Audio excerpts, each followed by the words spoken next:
Les mots d'islam. Alhamdulillahi Rabbil Alamin. Sache qu'on sort de la voie droite de deux manières. La première, une personne qui sort de la voie en ne voulant que le bien. Il ne faut donc pas suivre son erreur car elle est dans la perdition. La deuxième manière, une personne qui s'oppose volontairement à la vérité et diverge de ceux qui l'ont précédé parmi les pieux. C'est un égaré qui cherche à égarer les gens, un démon rebelle. Il est du devoir de celui qui le connaît de mettre en garde les gens contre lui et de leur exposer son cas afin que personne ne tombe dans son niveau d'innovation et ne soit voué à la perdition. Vouloir le bien n'est d'aucune utilité dans la religion si celui-ci n'est pas conforme au Coran et à la Sunna.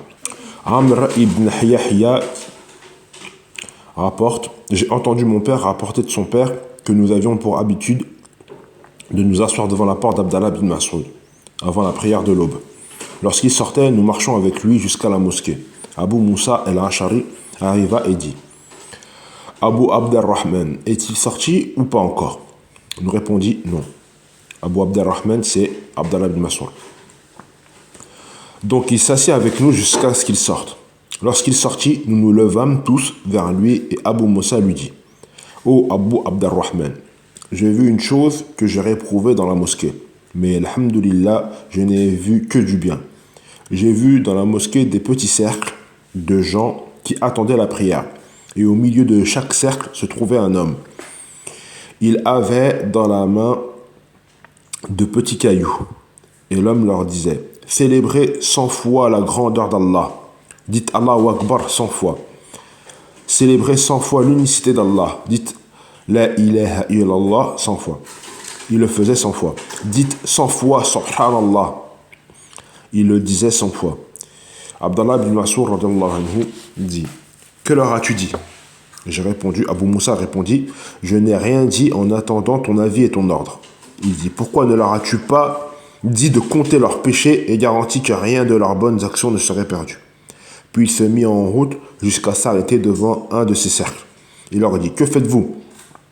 Ils dirent: ô Abu Abderrahman, ce ne sont que des petits cailloux avec lesquels nous comptons nos célébrations de grandeur, d'unicité et de gloire. Il leur dit: comptez vos péchés, je vous garantis qu'Allah ne fera pas perdre vos bonnes actions. Malheur à vous, ô communauté de Mohammed, comme vous êtes prompts à la perdition.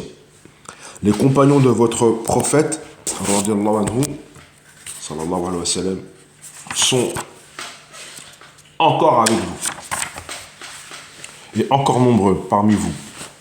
Ses habits ne sont pas encore usés et ses ustensiles pas encore cassés. Par celui qui tient mon âme dans sa main, soit vous êtes sur une voie meilleure que celle de Mohammed, sallallahu alayhi wa sallam, soit vous ouvrez une porte de l'égarement. Ils dirent: par Allah, ô Abu Abderrahman, nous n'avons visé que le bien.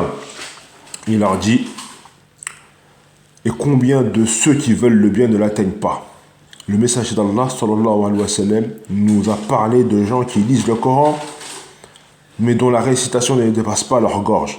Et par Allah, je ne sais pas si la plupart d'entre eux ne sont pas parmi vous. Puis il se détourna d'eux. Amr ibn Salama dit: nous avons vu la plupart des membres de ces cercles nous combattre le jour de Nahrawan aux côtés des Khawarij. Ce hadith nous montre que le bien ne suffit pas. Tout acte d'adoration doit réunir deux conditions. L'ikhlas, le fait de vouloir faire la chose pour Allah, et la sunna, le fait de faire les choses comme le prophète le faisait. Les innovateurs cherchent à se rapprocher d'Allah, mais ne savent pas comment y parvenir. Celui dont Allah veut le bien, il le guidera vers les gens de bien et qui l'assisteront vers les actes de bien et le détourneront des innovateurs et des innovations. Allah lui pardonnera. Au contraire, s'il reste sur son innovation, cela sera une imperfection dans son islam. Et s'il rencontre Allah dans cet état, soit Allah le pardonnera, soit Allah le châtiera. L'auteur dit, la deuxième, une personne qui s'oppose volontairement à la vérité et diverge de ceux qui l'ont précédé. Parmi les pieux, c'est un égaré qui cherche à égarer les gens, un démon rebelle. Il est du devoir de celui qui le connaît de mettre en garde les gens contre lui et de leur exposer son cas afin que personne ne tombe dans son innovation et ne soit voué à la perdition. L'innovateur qui réalise une innovation, à qui on expose clairement que c'est une innovation, mais qui refuse de la délaisser et s'y est attaché et l'a défendu, cette innovation, est un égaré et c'est quelqu'un qui cherche à égarer les gens. Il faut donc exposer son cas et mettre en garde contre lui, afin que personne d'autre ne tombe dans cette innovation. Naam.